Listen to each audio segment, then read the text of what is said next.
Welcome back, everyone. Today we are going to be dissecting another Tool song, and this one is a pretty interesting song. So this song is called Stinkfist. I'm pretty sure it was a single off of the Aenima album, which was their second studio LP, or real album, other than, to me, Opiate is still kind of an album, but that's just my opinion. And technically it's not, it's an EP. But, yeah, Aenima was an awesome album. To me, it was the beginning of their kind of gradual shift toward more progressive music. Although this song is not really does not really exemplify that very much.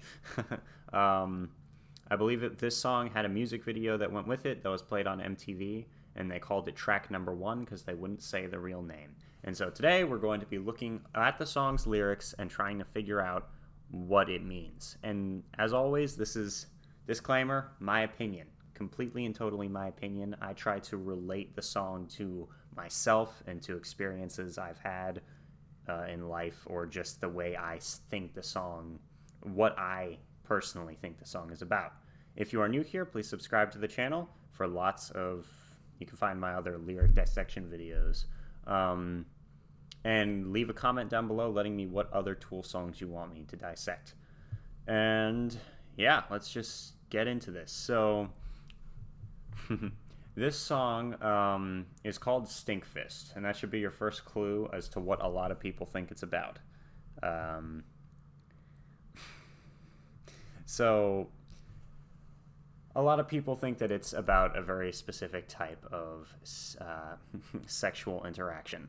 However, when I look at the lyrics of this song, to me, it's more metaphorical. Now, first off, the name does imply that, but let's think about the name by itself. It just stink, as in something gross, or getting your hands dirty. Fist, right? And I'm pretty sure the members of Tool have specifically said that this song is more about a very different perspective than a lot of people take on it, at least to them. So let's go over the lyrics. Something has to change. So right off the bat, the way he says it kind of implies a sort of desperation. He is kind of crying out, saying, something has to change. I have an undeniable dilemma. So there's a problem that I cannot ignore. And it's so desperate, and it sounds so sad right off the bat, right? Something has to change. I have an undeniable dilemma. But then this next line kind of puts into perspective, at least to me.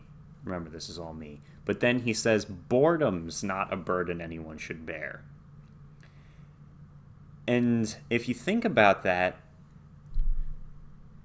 people will make their own excitement. People can entertain themselves, and people can use, whenever they're bored, they can apply themselves to different things to really, make an imprint on the world that they're in. I do it all the time. Whenever I'm bored, I go and make something. I make a video, or I go write, So when he says something has to change, it's an undeniable dilemma. We're like, oh, what is it? He says boredom.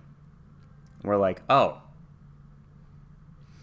And again, this isn't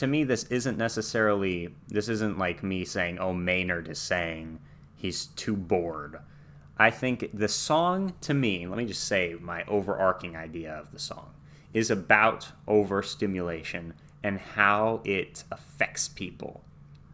And how they slowly are grasping for more and more and more, even though they had enough to begin with. Because they kind of start this cycle, a kind of self-destructive cycle, of never-endingly wanting more and more and more. And that's especially true when you start to stimulate yourself through different measures. You can see that through things like, drug addiction, or other things similar to that. Many, many different types of ways that this song could be applied to a person's life. So boredom's not a burden anyone should bear. Constant overstimulation numbs me. Okay. That right there is basically, to me, that is the entire meaning of the song. He's telling you how constant overstimulation, or the person singing is saying, constant overstimulation is numbing me.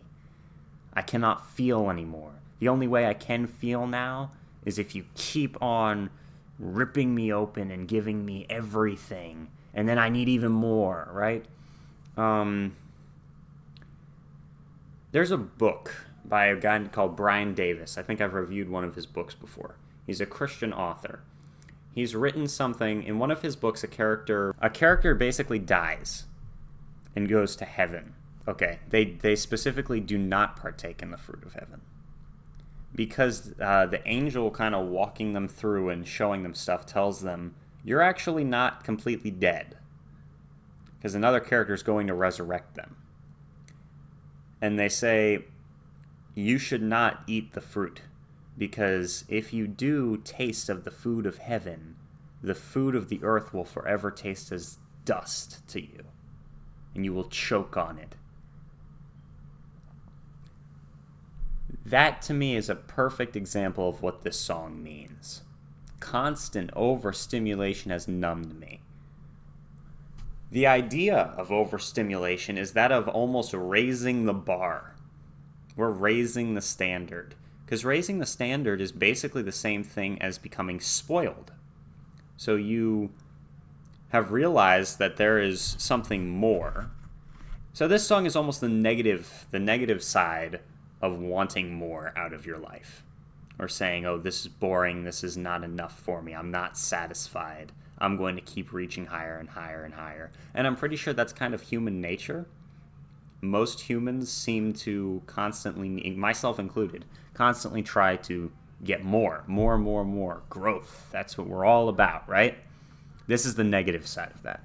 So constant overstimulation numbs me, but I would not want you any other way. I think that they do reference the sexual side of this song multiple times, because it is a perfect example of what they're talking about. So when he says, I would not want you any other way, I'm pretty sure that is a kind of offhand reference to what the other things that this song could be taken as means. Then you've got the chorus. It's not enough. I need more. Nothing seems to satisfy. I said, I don't want it. And this is something interesting about Maynard's lyrics after Opiate and Undertow, when they started to get more introspective, is that he realizes, or at least the lyric, whoever's singing is realizing that they don't want this.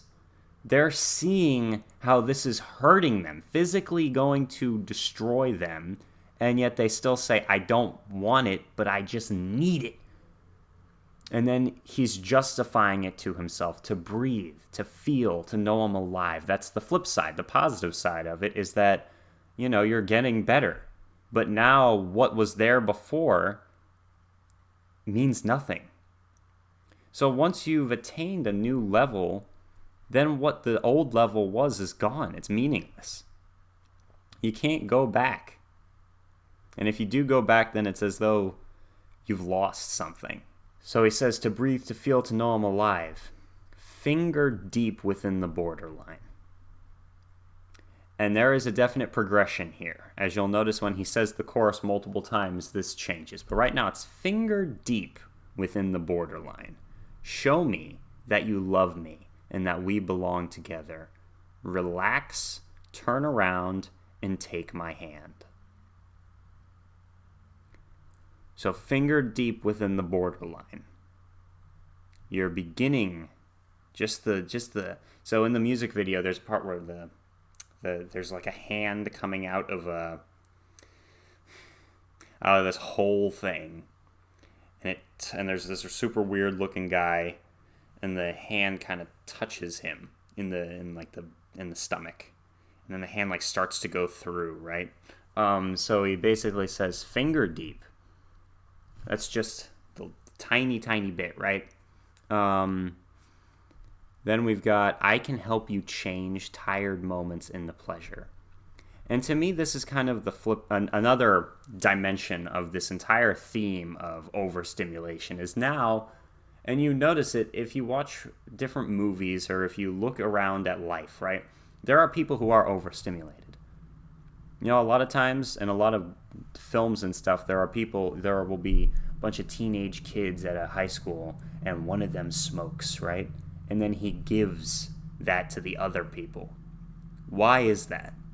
Because they want to, first of all, justify themselves and their overstimulation and their hubris by hooking other people into it. You know, like with me, with Tool music, and I'm like, oh yeah, you've got mumble rap music? Here's this. You're welcome.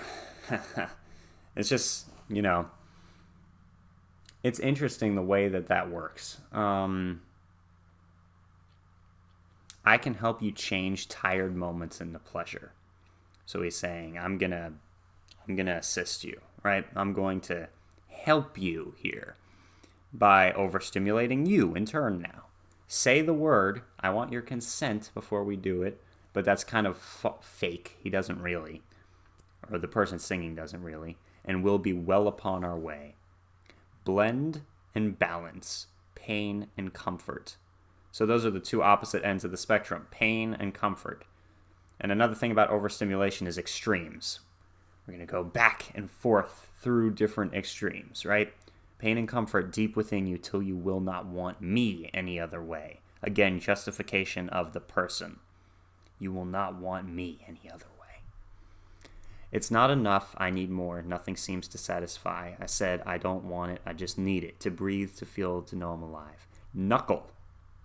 So before we were finger, now we're knuckles. We're at our knuckles now. Knuckle deep inside the borderline. This may hurt a little, but it's something you'll get used to. And that's kind of another metaphorical thing, at least to me. So a lot of times when people start to get overstimulated, they'll know something is dangerous, but they're going to do it anyway. And they get used to doing it over and over again. It's almost like they're stabbing themselves. And at first they just cut themselves a little bit, but by the end they've got a knife and they're going. You know, they're completely destroying themselves. Just to get that rush or that stimulation that they are craving. Knuckle deep inside the borderline. This may hurt a little, but it's something you'll get used to. Relax, slip away. Then there's an interlude. In the interlude, he kind of starts saying something. I'm not entirely sure what he says. It's like, he might just be saying breathing over and over again. I'm not sure. But then there's a bridge. And this part of the song is the most musically complex, I think. Then you've got something kind of sad about the way the things have come to be. Desensitized to everything. Whatever became of subtlety, or what became of subtlety. This is the introspective part. This is where he flips it and looks at himself and is like, there's something kind of sad about this. And he can't put his finger on it.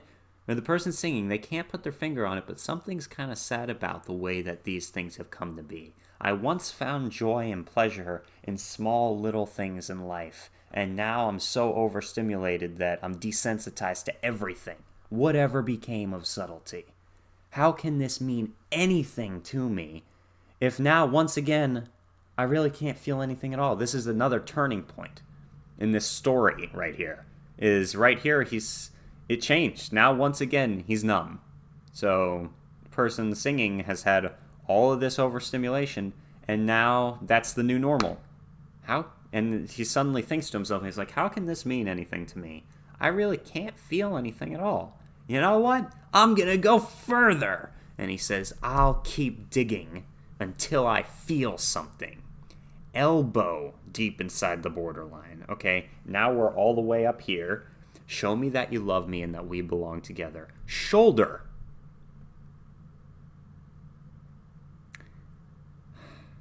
Okay, so if you take this song literally, now we're just in the realm of, beyond the realm of possible and kind of disturbing. Are you kidding me? Shoulder deep inside the borderline. Gotcha. Thank you, Maynard. Thank you for that. But, again, metaphorically, we're all the way up here now. We're completely engulfed.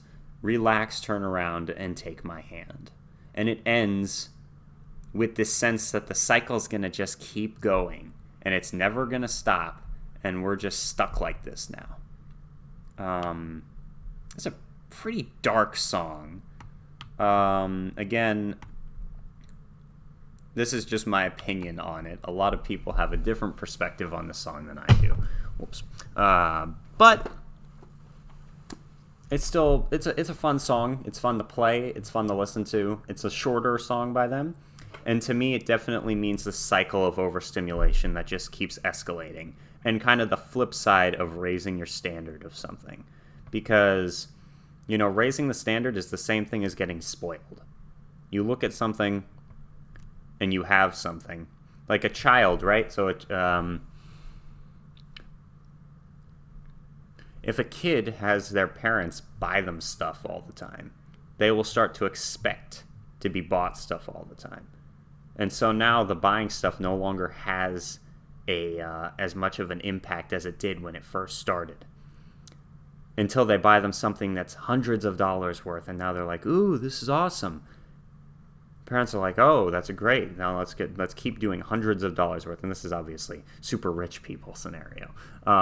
But there are other examples, right? This is just one. And now the kid is desensitized to that too. Now it's like, oh, my entire room's filled with stuff. The entire house is filled with my stuff. None of this means anything anymore. It was once interesting, now it isn't. And now it's $1,000 things. And it just keeps escalating. And that's when you say, oh, that kid is spoiled, right? That is the exact same thing with an adult. So someone let me think.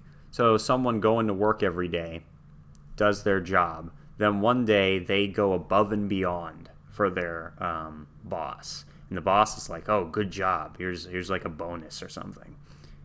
But then the person comes into work the next day and the boss is like, hey, can you do what you did yesterday again? And now the standard has been raised.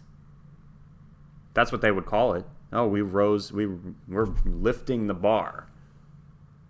But really, that's just spoiling again.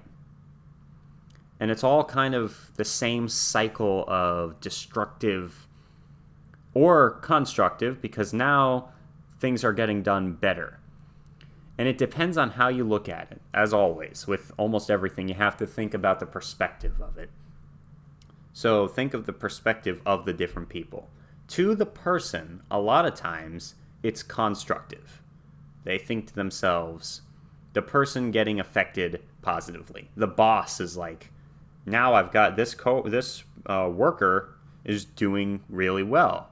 I appreciate that. I'm going to ask them to keep doing that because now our numbers are up and our sales are going up or whatnot.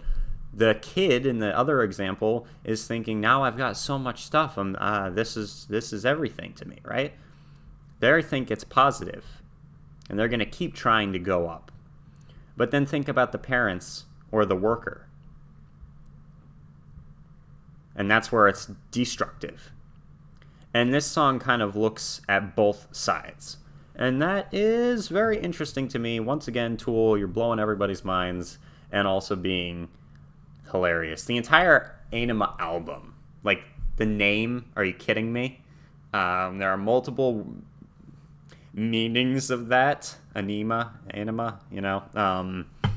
and I'll get into that when I dissect that song. That album's really good. All the Tool albums are awesome, but yeah, to me, that album definitely showed a kind of turning point in the direction the band was going. And this song is really good. If you've never heard it before, there's going to be a link to the original song down in the description. Thank you guys for watching. If you're new here, please like the video, subscribe to the channel, and yeah, stay tuned for more coming soon. Again, recommend any songs you want me to do in the description. Every time I say this, every single time, I'm like, say something in the description. No, I mean say something in the comments. Thank you. Yeah, Deathstroke 9 out. See you guys soon.